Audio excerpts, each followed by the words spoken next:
letting me know that. All right. So that being the case, it looks like my microphone was not working. Anyway, so I'm going to start over. This is Mr. Rich. Thank you for joining me in my live stream today. This is my live stream for the PSAT review. Most of the students that I coach here in this part of the state of Florida are going to be taking the PSAT tomorrow. And thank you for letting me know. I see that you let me know the mic is working. And so I wanted to go over the PSAT, how it's structured. If you are not familiar with it, most of you, I think, have taken the SAT or PSAT before, and most of you have taken it in the Bluebook app, which they just started this year, this calendar year for the SAT. Last fall is when they started doing the PSAT on the Bluebook app in an electronic version. And so that's what you're going to be doing on your PSAT tomorrow, if you are indeed taking the PSAT. And so let me go back. I want to pull up the Bluebook. I'm going to pull up the Bluebook app here and show you. Let's see. So let's go back here. So what I was showing you while my mic was muted, I was showing you all that in the Bluebook app, you've got these two resources available to you. You've got the calculator, which is the same calculator that is in Desmos at the Desmos website. So if you ever have done some graphing on your computer using Desmos, then you are familiar with how this calculator works, because it is the exact same version of Desmos that you would see online. And you also have available to you the reference in the upper right-hand corner. So you can open this up and see the equations, geometry and trigonometry related. Actually, I would call that geometry related, no trigonometry here. But you do have these special right triangles. So don't forget that if you do work with one of the special right triangles on a problem and you need the relationship between those three sides, they're right here. So you can refer to that. And you can X out of that and close the reference sheet. And you can toggle the calculator on and off.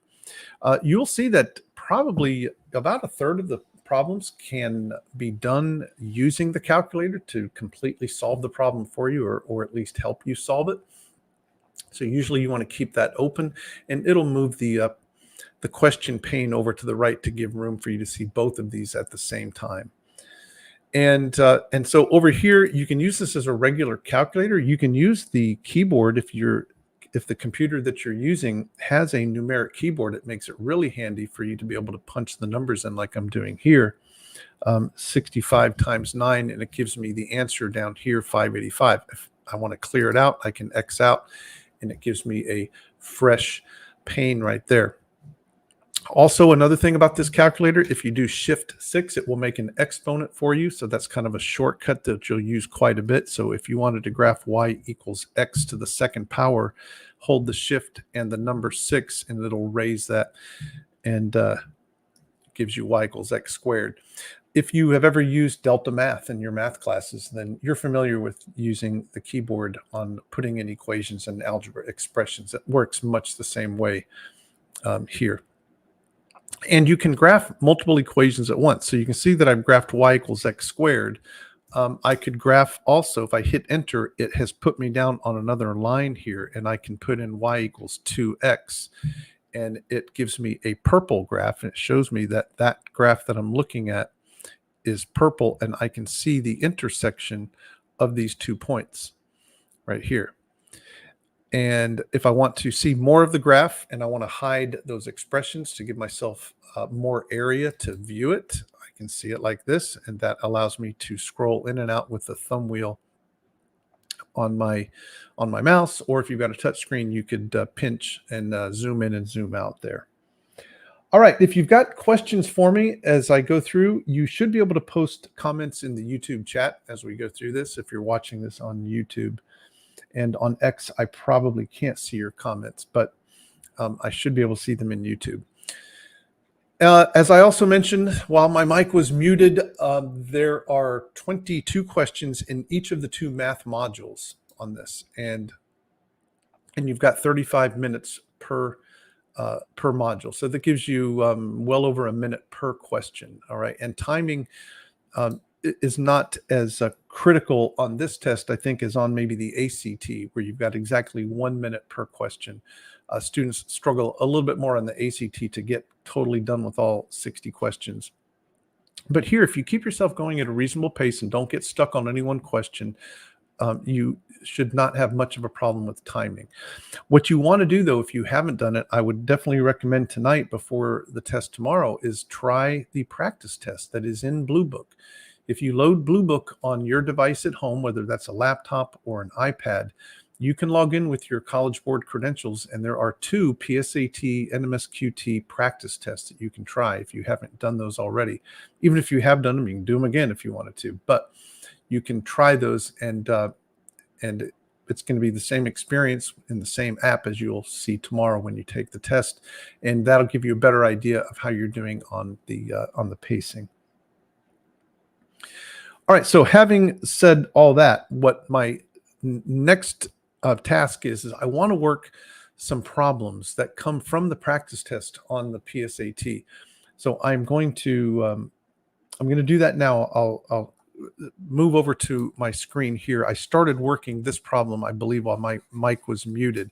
This is the first problem that I wanted to work. You'll see on the right-hand side my window pane where I've got the Desmos calculator ready to go. Well, in this case, they give us an equation on this first problem, and they want me to, they say, if this is true, then what's the value of 6x minus 1? Well, my strategy here is just to solve this for x and then evaluate that expression with the value of x.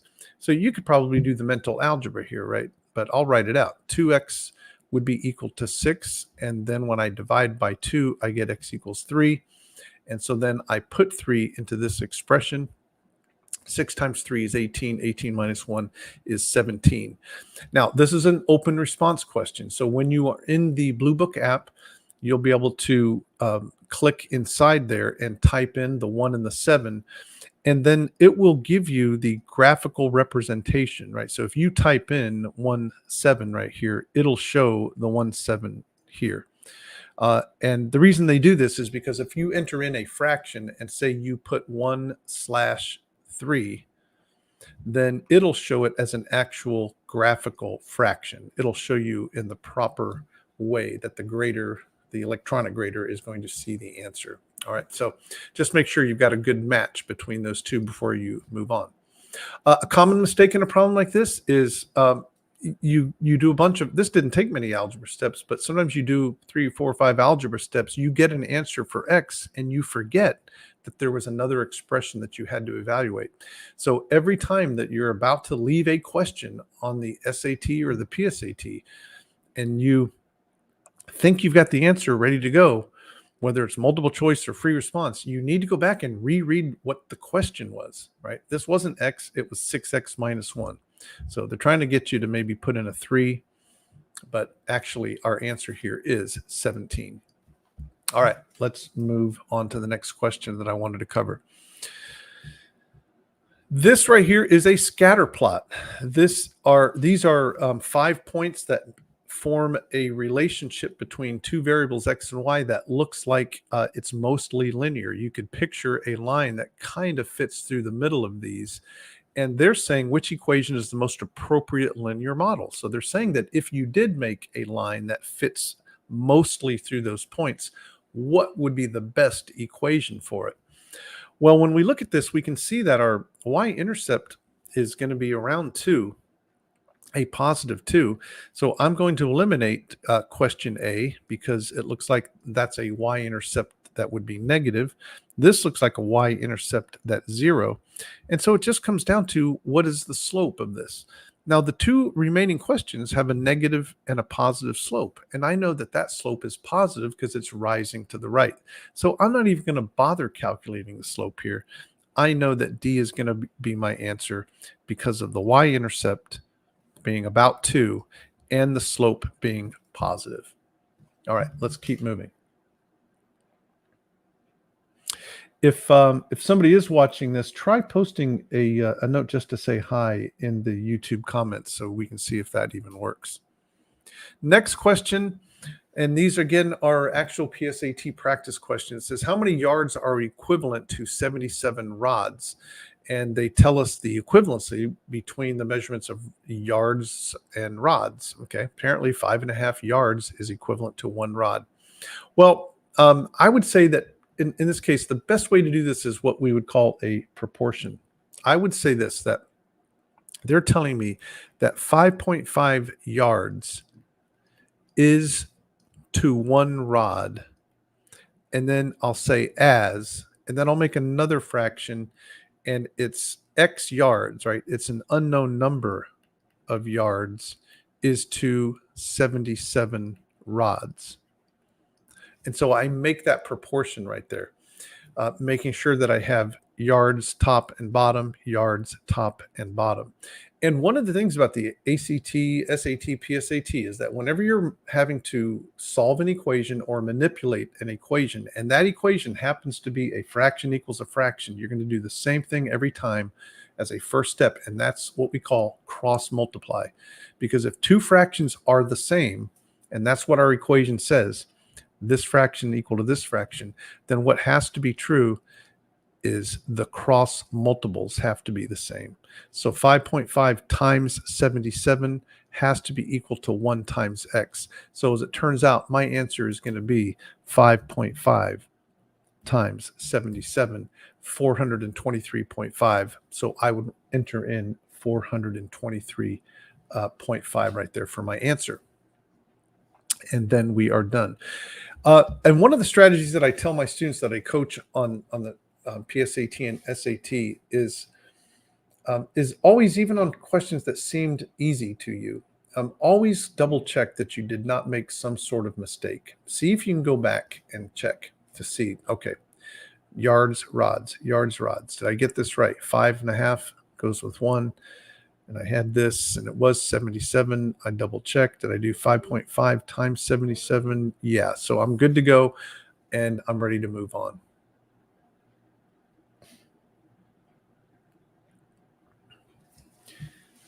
All right, number 7 from one of the PSAT practice tests. It says line J is shown in the XY plane. Line K not shown is parallel to line J. What's the slope of line K? Well, if two lines are parallel, it means they have the same slope. So what I need to do is, my answer is going to be whatever the slope is of this line, which is called line J, they tell me, it would have to be the same slope as line K that they are asking me about. And so what I'm going to do, they've given me, made it a little bit easier for me in that they've pointed out 2 particular points that I could use for slope. And hopefully you know and remember that when we're using a graph to calculate slope, I'm going to use rise over run as my definition for slope. So I look at the distance between these 2 points. The vertical distance, the rise, looks like it is 1, 2, 3, 4, while the run apparently is just 1. So there's my rise, 4, run, 1. It is a positive slope, so then my answer is going to be 4. So line K must have the same slope as 4. Now I'll give you one bit of caution on this. On the SAT, and I assume it'd be true also on the PSAT, that sometimes they will give you graphs that have different scales on the X and Y axis. And a high percentage of students will just count the spaces without regard to what the units are on the axes. So for example, what I'm saying is this: suppose they had changed this and made this 2, 4, 6, 8, so that each one of these divisions was worth 2 units on the x-axis, while each one of the divisions on the y was worth 1. And yes, they do it, okay? And because they know they're going to get a few students. So what you have to be sure to do when you're doing a rise over run on a graph is make sure you are looking back at the values on the y and x axis. So when I realize that there are 1, 2, 3, 4 spaces here, I'm looking and actually saying that's 5, that's 9, 9 minus 5 is 4. If this was labeled 2, 4, 6, 8, I would come here and I would say, wait a minute, this is 0, that's 2, that means 2 minus 0. So this is a run of 2. that would change my slope to be 2. And it'd be 4 over 2, which would be an answer of 2. All right. That is it. All right. So if you're just joining, this is Mr. Rich, and we're doing our PSAT review for those students who are taking the PSAT tomorrow in the county where we are. And we are working through some practice PSAT questions. I've thrown a few SAT questions in here because there are some specific topics that I want to make sure that I hit that are going to help you on this test and on your SAT eventually. All right. And again, if you are watching, if you could do me the favor of trying to post in the comments on YouTube just to say, hi, Mr. Rich, so I can see if I am able to see these, because I don't see anything coming up yet. Let's go to the next question. This says that the shaded region shown represents the solutions to which inequality? I look at my answer choices here, and I realize they're all in slope-intercept form. They all have the same equality, y greater than. And that makes sense because since I'm shading above the y-intercept, then I would expect to have a greater than or equal. The line is solid, so that's why all of these are greater than or equal to. So really the only question is, I need to get the slope-intercept form for the what we call the boundary line, where the shaded region stops. Well, the first thing I'm going to look at is that there is a y-intercept of -6. And so I'm going to get rid of these guys right here. And I think this is a ridiculously easy answer choice. I will double check and make sure that that slope is 2 over 3. It looks like my rise between these two x and y intercepts, the rise is 6 and the run is 9. That would be 6 over 9, right? Rise over run, and 6 over 9 is 2/3. So I feel really good about answer A, and we move on. Next one is a circle has a radius of 43 meters. What is the area in square meters? Well, if you don't remember the formula for the area of a circle, right? We're talking circle, we're talking area. Well, we're going to go to the reference sheet. This would be the reference sheet that you would pull up in the upper right-hand corner in Bluebook while you are taking the test. And here you go. So here's the circle. There's the area. It is pi r squared.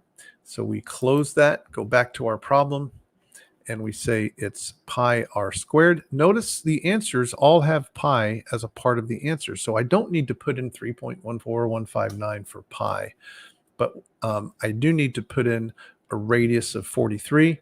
I need to square it. So I'll just type in 43 times 43, 1849, and I like that. One thing that you want to try to check when you're dealing with circles is make sure before you leave this problem that you did not mistakenly use the diameter.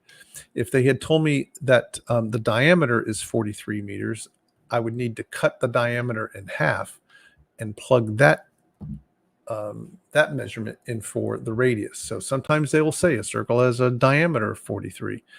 One of the answer choices will be include a wrong answer where you used 43 for radius instead of diameter. So just make sure that you're putting the right number in when it comes to a circle calculation.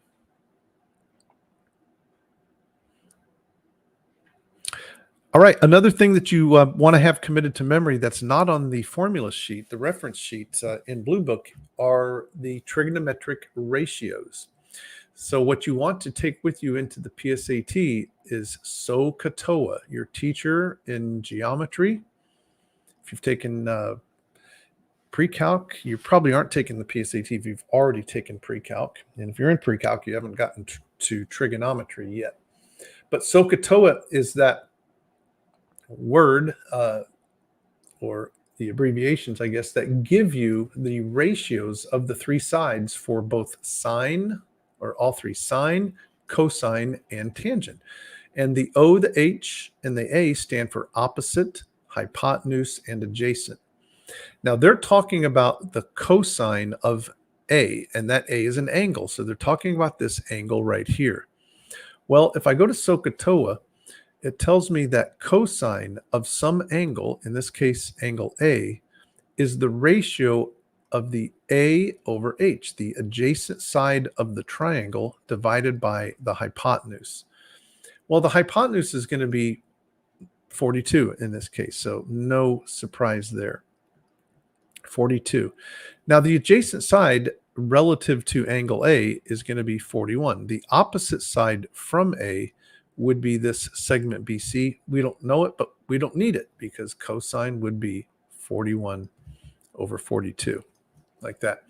If they had asked me for sine of angle A, then I would be using opposite over hypotenuse. Then what comes into play is SOH. Sine of an angle is opposite divided by hypotenuse. But then you say, well, I don't know what BC is. That's where you would use the Pythagorean theorem, that the hypotenuse squared is equal to the sum of the square of the two legs of the right triangle. So this formula is what you use when you're trying to find a third side of a right triangle, when you know two of the other sides. But this was much easier than that. It was just 41 over 42. This says the following list gives the mass in grams of 5 alpine marmots. I have no idea what those are. It sounds like some sort of creature, maybe, or maybe it's a tree. I don't know.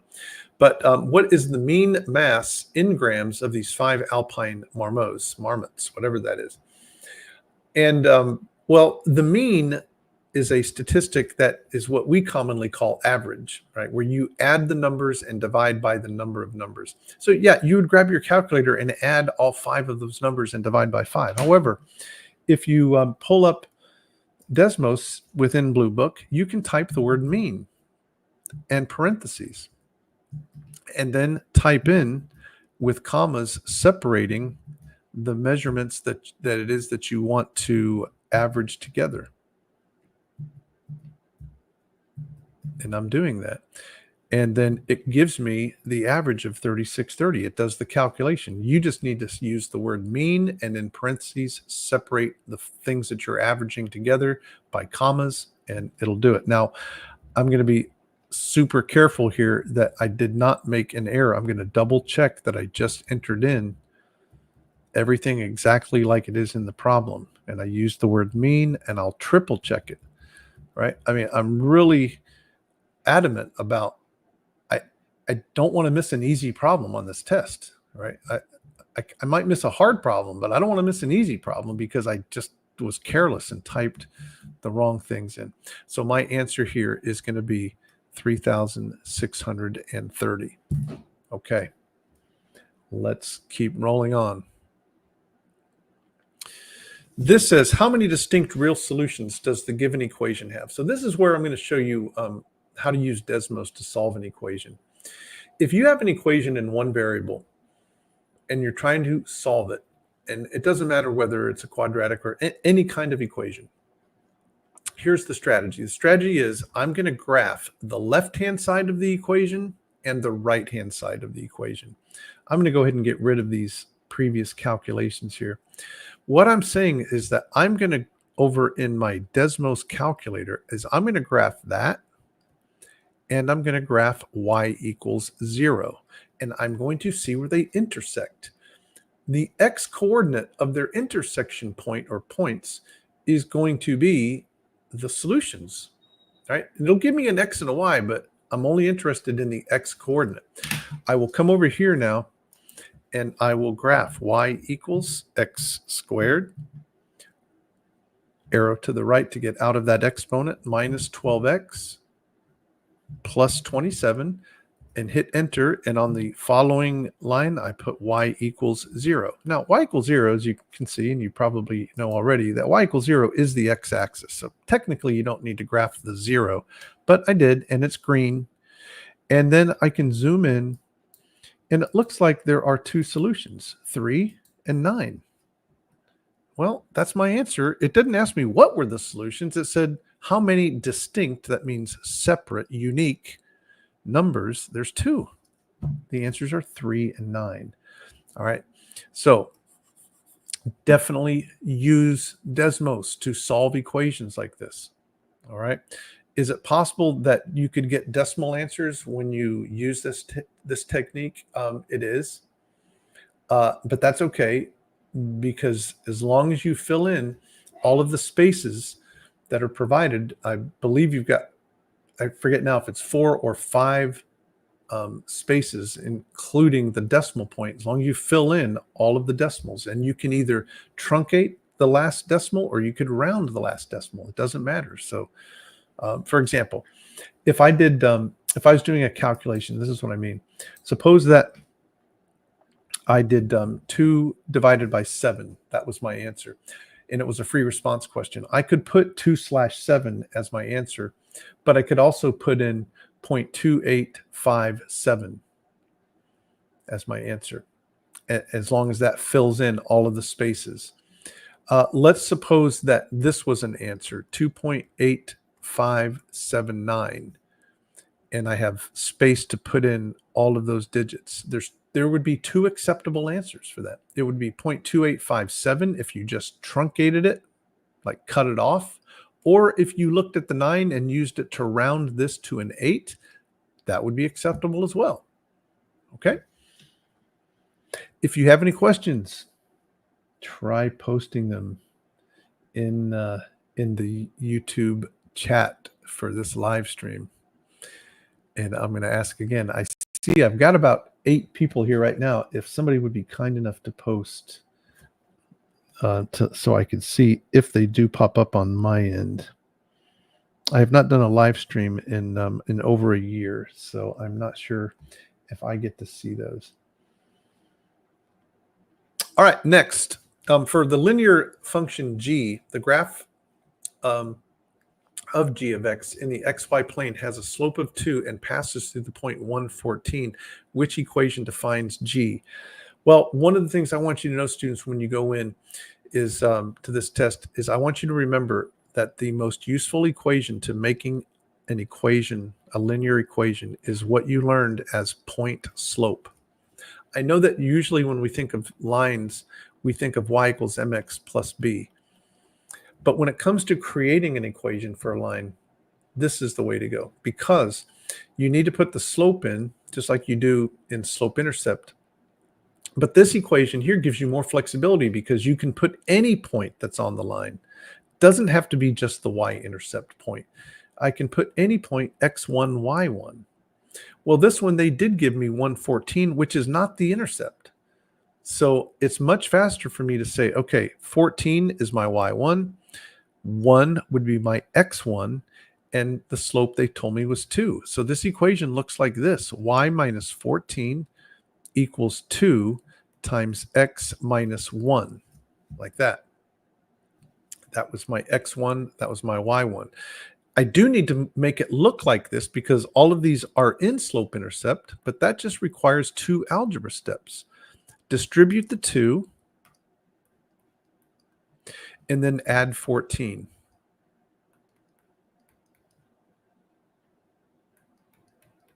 So we're going with letter C, like that. All right. Hi, Sheridan. I see you. Thank you for posting that. So I know I did actually see your comment. Awesome. Appreciate it. All right. Next, they have started asking questions about density. Density is not one of the formulas that you'll see on the formula sheet. So you do need to know, I assume that you maybe learned this in your science class somewhere along the way, that density is mass divided by volume. Well, suppose you didn't know that. I want you to look at something here. Notice it says, what's the density in grams per cubic centimeter? They actually gave you the formula by telling you the units of density, because the word per means divide. They're saying grams divided by cubic centimeter. Okay, 168 over 24. I'm not going to waste any time. I'm going to do 168 over 24, and I get an answer of 7. I'm going with 7 grams per cubic centimeter. One other thing about Desmos that I want to show you, that if you do a calculation and it results in some sort of a fraction, I don't know, let's suppose I do 1 divided by 3. It gives me 0.333 as an answer. There will pop up this little circle with a fraction inside of it. And if I click on that, it'll toggle the answer between the fraction and the decimal form back and forth. So your TI-30 definitely will convert between fraction and decimal. So does the TI-84, but probably not as fast as that. All right. So that's one of the things that we would do there. All right. Sheridan is saying, can you go over some probability questions? You know what, Sheridan? I think I will do that for you. I will find a probability question. Let's keep moving on here. Next question. A company has a newsletter. In January 2018, there were 1,300 customers subscribed to the newsletter. For the next 24 months after January 2018, so that's their initial number of customers, the total number of customers to the newsletter each month was 7% greater than the total in the previous month. Which equation gives the total number of customers subscribed to the company's newsletter M months after January? Well, what you need to know for this problem is that if you want to increase something by 7%, you multiply it by 1.07. If they had 1,300 customers and you wanted to know how many they would have the following month after they got a 7% increase, I would just take 1,300 times 1.07. That would give me the number of customers in that month. Then the next, to get the amount of customers in the next month after that, after another 7% increase, I would multiply that by another 1.07. So this is the answer right here. Right. However many months after January 2018, that's how many times you would multiply 1.07 times the initial amount. So that's going to be it. And you can get that answer. You can see none of these have the right multiplier. 1.07 is what I needed there. Next, the given equation relates the value of x and its corresponding value of p of x for the function p. What is the minimum value of the function of p? Well, I'm going to use Desmos here. What I'm going to do is I need to solve this for p of x, right? I need to move that 57 over because they're asking me about the minimum value of p. So that would be x squared minus 57. Well, if you don't know what that graph looks like, and hopefully if you've been through Algebra 2, you do know, and you could maybe answer it without graphing it. But if I come over here, I'll turn these other graphs off, get rid of those. And then I do y squared minus 57, and it says the minimum value of the function. Don't forget, students, that values of a function are the y values, right? So they're talking about this point over here.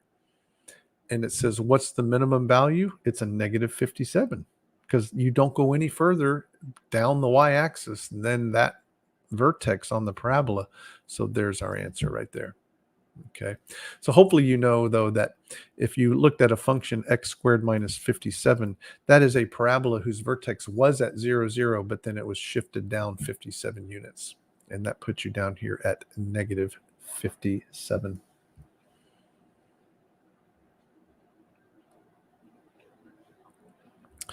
All right, let's move on. So let's go to this next one. It's a system of equations problem. How many solutions does the given system of equations have? Well, one thing I want to mention to you about systems of linear equations, right? These are two linear equations. And systems of two linear equations have either no solutions because the lines are parallel and they never intersect one another, or they have one solution because they have different slopes, and therefore they will intersect at one point, or they have infinite solutions because the two equations, in fact, are actually the same exact line. And so every point on the line is a solution because it is itself. So first of all, B is kind of a ridiculous answer because two lines can't intersect at exactly 2 points. So it's either A, C, or D. If you tried to solve this with algebra, the way you would probably do this is like take an elimination approach. Like, let's try to eliminate the x variable. I would multiply this equation by 2. In fact, I would multiply it by a -2 because what I want is I want this variable here to be the same number but opposite sign of the one right below it. So if I multiply that bottom equation by a -2, it turns into 12x minus 14y equals a positive 36. -2 times -18, positive 36. So I'm replacing that equation with this one. Now, when I add those two equations, what happens is the x's cancel, the y's cancel, but then I get 72. So I'm left with 0 equals 72. So that means there are no solutions to this. That's what, when you solve an algebra system of equations and the variables cancel out and you're left with something that's not true, then that means that these two lines were parallel and they'll never intersect. There's no solution. And so we are going with D as an answer here. If you're like, no, I don't know if I'll remember that. Well, what you have, you always have the option of Desmos. If you graphed these two equations exactly like, I'm not going to do it just to save some time here, but if you do graph each of those equations and type them into equation 1 and equation 2, you will see that those two lines are parallel and they never intersect, and you know your answer is 0 solutions. Okay.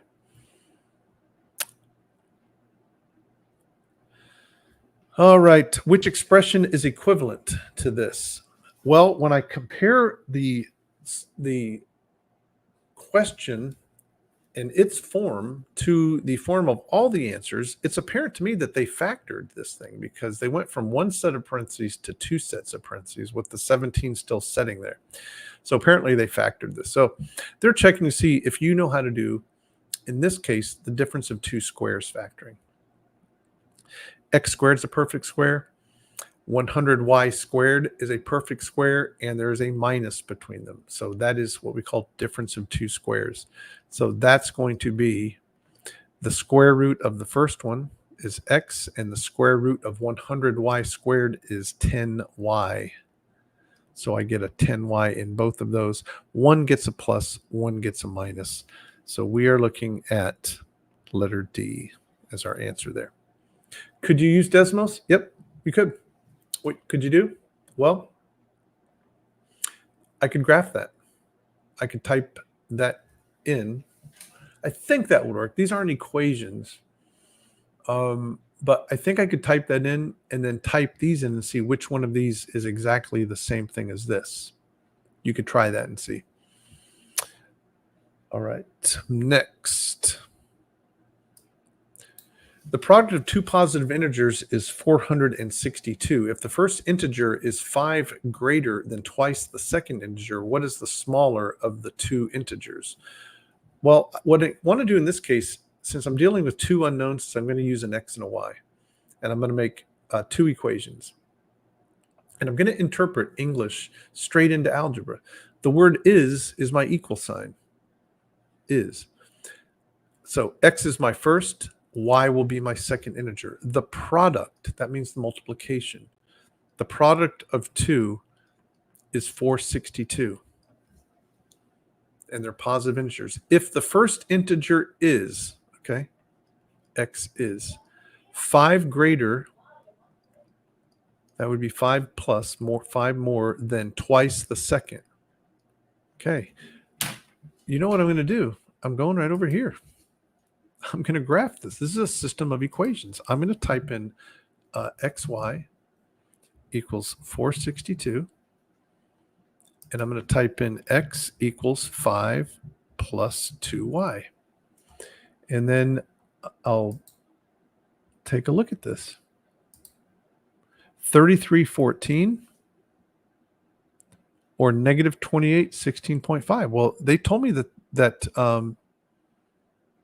the product of two positive integers. These have to be positive integers. So it's 33 and 14. What's the smaller? My answer is 14. Okay. So I hope you see Desmos. It's the way to go. You know, this is a classic problem here that if you were to do this in the TI-84, it would take, I'm going to say, at least a minute. minute and a half to set this up in the calculator, if you even know how to do it. Right? Remember, you can't even enter that into your TI-84 as it is, because you can only enter equations into a TI-84 that are what we call explicitly defined. You have to have y isolated. You could have graphed this as y equals 462 over x. So that would be no problem, but so much faster in the online calculator.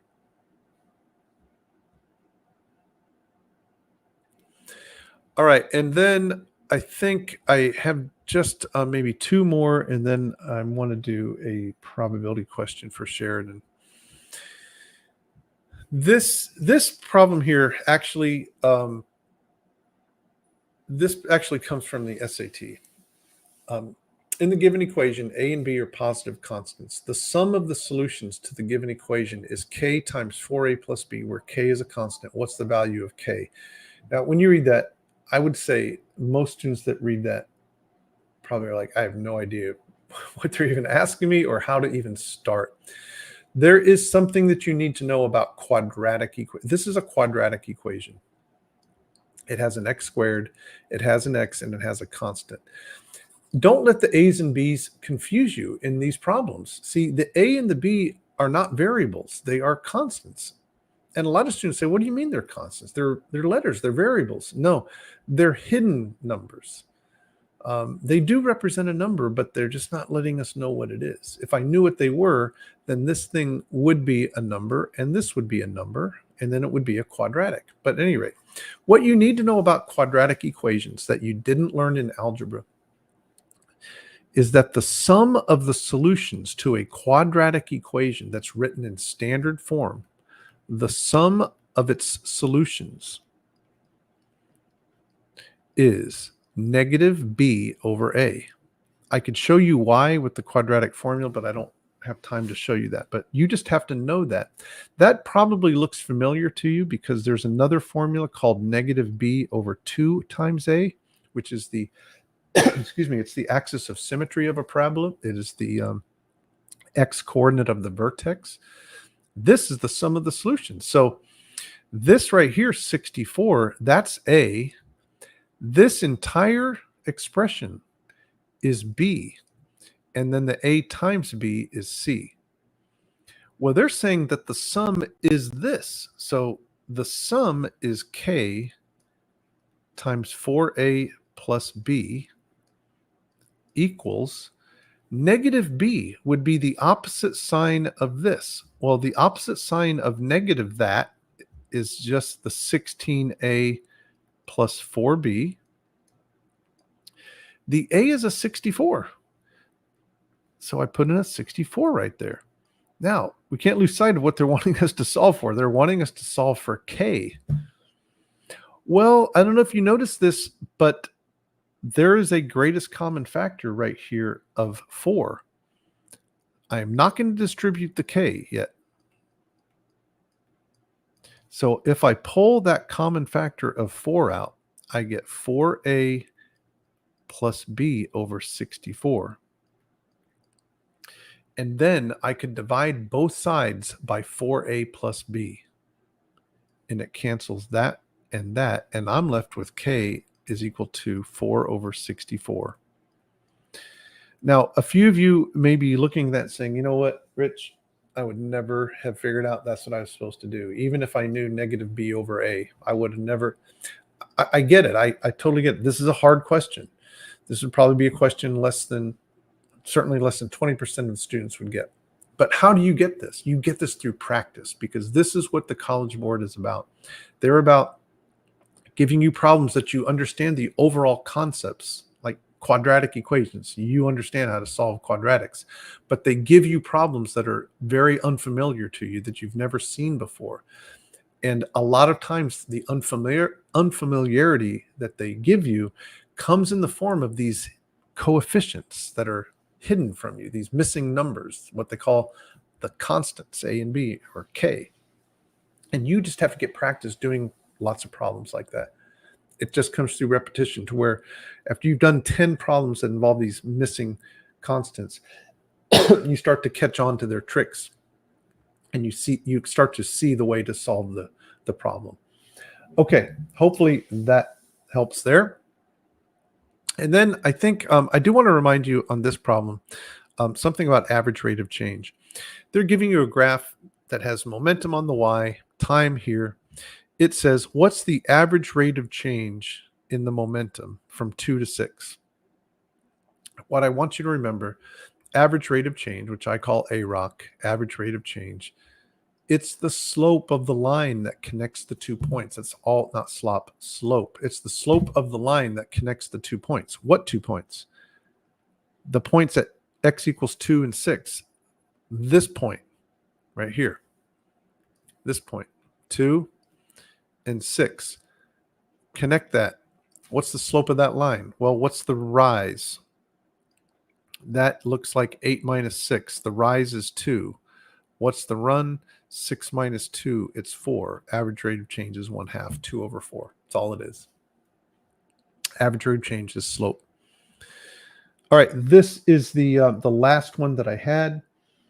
And then hopefully I've got time to do a probability question. In the given equation, b is a positive integer. The equation has no real solution. What is the greatest possible value of b? This falls under a general category of questions on the PSAT and SAT that involves the discriminant of the quadratic formula. When you have any quadratic equation that's written in standard form, which this one is, and you wanted to come up with the solutions, you can always use the quadratic formula for the solutions. And this, as you know, hopefully you know, you do want this committed to memory. Don't have to use it a lot. I'm talking about the whole formula, but it does come up every so often. But this number that's under the radical, b squared minus 4ac, we give that a special name. It's called the discriminant. And the value of b squared minus 4ac dictates how many solutions there will be to the quadratic. Because if b squared minus 4ac, the discriminant, is exactly 0, then that means there's only one solution to the quadratic equation. If it is greater than 0, there are 2 real solutions. If it's negative, less than 0, there are no solutions, no real solutions. There would be complex or imaginary solutions, but not real solutions. So they're telling us it has no real solution, and therefore what must be equal to? That means I am going to construct an inequality. The discriminant must be negative. All right, what is b? B is b. Okay, it's b. So that's b squared minus 4 times negative 1. A is a negative 1. C is a negative 676. That has to be less than 0. I'm going over to Desmos because I need to know what 4 times 676 is. It is 2,704. Now look at this. Negative times negative times negative. So that is a negative. So this is b squared minus 2,704 must be less than 0. And notice it said that b is a positive integer. So this means that b squared must be less than 2704. Now, is that a perfect square? Maybe. I don't know. If I want to take a square root, if I type the letters SQRT, it makes a square root for me, so I can avoid having to go down to their keyboard. Put in 2704. It's 52. So b has to be less than 52. Therefore, the greatest possible value, since b is an integer, would be 51. That's my bubble in answer right there, 51. All right, we're almost done here. I'm going to pull up Bluebook before we split. And, well, let's do this. I'm going to go back here. I'm going to pull up a probability question. So hang tight here. Give me just a few minutes.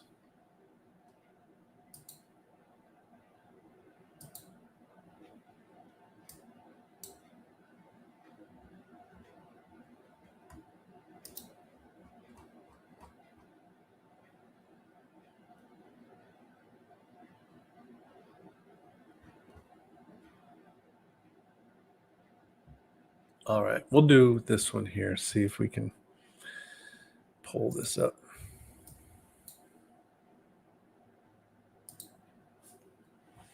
In a display case, there are 11 gold, 30 silver, 17 platinum, 6 titanium rings. If one of these rings is selected at random, what is the probability of selecting a ring that is neither silver nor titanium? Well, the general formula for probability is the total outcomes in a random event. So there's going to be some random event that occurs. I need to know how many different ways it could occur, how many total outcomes. Then on the top, I just put a subset of that. I put the number that would be considered successful outcomes. So that's my formula for probability. All right, so it looks like I got to add those up. Okay, I'm lazy. I'm going to come over here and I'm going to go with 11 and 30 and 17. I could have done that mental math, but it's 64. 64 different rings. If one of them, what's the probability that it's neither silver nor titanium? Well, I got to take out the silver and titanium, leaving me 11 plus 17, 28 over 64. Will I reduce this? I'm going to reduce it by putting it in, and 28 over 64 is that. But when I hit this button, it's 7/16. That's my answer. So you see that, class? You can use Desmos to reduce your fractions in about 2.3 seconds. Anyways, well, Sheridan, that's all I got time for on probability. That is it. All right, students. Well, good luck tomorrow. I get a good night's sleep. If you got time tonight and you haven't worked both of those practice tests that are in Bluebook, work one of the PSAT practice tests. You can do the whole thing. You got the 2 modules on English and reading, right? English and reading, and then you can do the 2 modules on the math, right? I'll leave you with this one last tip. This is what we call an adaptive test. So you take that first math module, works with the English and the reading as well, but you take that first module, and then depending on how well you do or how well you don't do on that first module, that dictates whether the next module is going to be kind of the harder or the easier version of the test.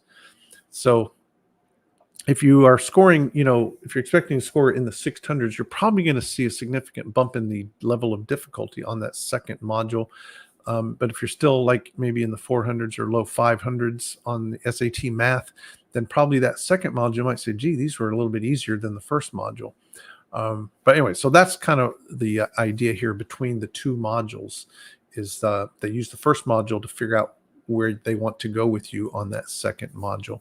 But give it your best shot. And remember, I tell students, although this is kind of like you think it's a high stakes test, the SAT, when it comes to college entrance and it comes to Bright Future scholarships, you get to take it again, right? I mean, you get multiple shots at it. So don't get too anxious or stressed about it. All right, everybody, good luck. Thanks for tuning in. And if there's anything I can ever do to help, reach out to me. And thank you so much for coming. And I will see you next time.